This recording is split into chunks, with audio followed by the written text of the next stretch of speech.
A'udzubillahi minasyaitonirrajim. Bismillahirrahmanirrahim. Assalamualaikum warahmatullahi wabarakatuh dan salam sejahtera. Yang saya hormati barisan hakim yang arif lagi bijaksana, guru-guru serta rakan seperjuangan yang menonton video ini.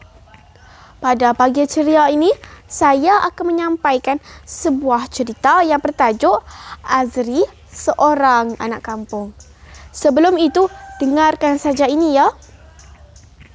Kulihat sebatang sungai di desa. Dari atas sebatang titi usang. Mengalir tak seindah dulu. Mengalir tak sederas dahulu. Tak dalam seperti dahulu. Pasir-pasirnya menjadi debu. Batu-batunya menjadi sembilu. Begitulah luahan hati seorang anak kampung. Mari kita dengar cerita ini bersama-sama. Setiap kali Azri pulang ke kampung, dia akan mengunjungi sebatang sungai dari atas sebatang titik konkret. Teringat jasa dan fungsi sungai tersebut kepada warga kampung di situ.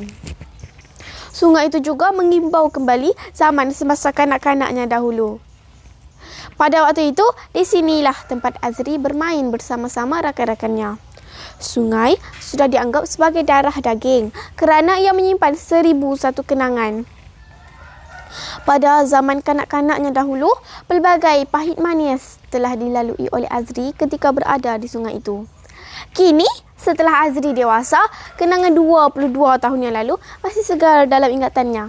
Acap kali dia ingin kembali ke zaman tersebut untuk menikmati suasana yang begitu indah dan menyeronokkan. Tahun 80-90-an dahulu, pada waktu itu, sungai menjadi nadi penting kepada warga kampung di situ. Dahulu, masyarakat kampung bergantung sepenuhnya kepada jasa sungai untuk memenuhi keperluan seharian. Ini tidak hairanlah Azri menjadi warga sungai yang setia. Di sinilah Azri melihat dan belajar bagaimana keperitan orang kampung dahulu untuk menjalani kehidupan mereka seharian. Di kampung itu, sungai dipanggil cerok, yang merujuk kepada dialek Kuala Hulu. Terdapat beberapa nama jenis cerok, antaranya ialah cerok Mokhtar yang paling popular dalam kalangan orang tua dan orang dewasa di situ. Ini kerana di cerok Mokhtar airnya dalam, banyak pokok buah-buahan dan juga tempat membuang hajat. Masih segar dalam ingatannya, saat umurnya berusia 7 tahun, dia pernah mengikuti emaknya pergi ke sungai untuk membasuh pakaian. Di sana, dia melihat ramai orang kampung sedang membasuh pakaian, terutamanya ialah golongan wanita. Kemudian, dia meminta izin kepada ibunya untuk mandi di sungai. Ibu, orang nak mandi boleh tak? Ibunya hanya mengangguk, mungkin kerana sibuk membasuh pakaian. Tetapi ibunya berpesan, jangan main di tempat dalam, takut lemah lagi. Azri dengan pantasnya terus terjun ke dalam sungai. Selang beberapa minit di dalam sungai, ibunya mengajaknya pulang. Dia kelik mak dah habis basuh baju. Azri mengikut sahaja perintah ibunya tanpa melawan. Tetapi di dalam hatinya, dia membantah. Baru je nak rasa nikmat mandi di cerok, dah kena balik.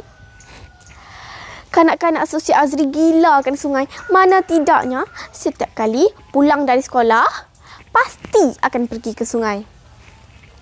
Pulang sahaja ke rumah, selepas meletakkan beg, kawan-kawannya mengajaknya untuk mandi sungai.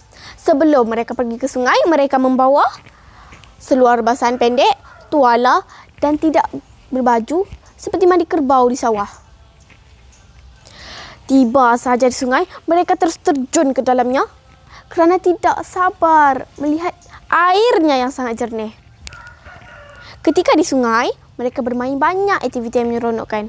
Ada yang suka main nyorok-nyorok, menangkap ikan, terjun dari atas pokok, berperang, bermain tanah liat dan juga menangkap pepatung. Kini, setelah Azri dewasa, sungai tidak lagi seindah dan seceria seperti dahulu. Kalau dahulu, ramai orang kampung berkunjung untuk mandi sungai di situ. Namun sekarang, sungai menjadi sunyi sepi. Seolah-olah ia berhantu.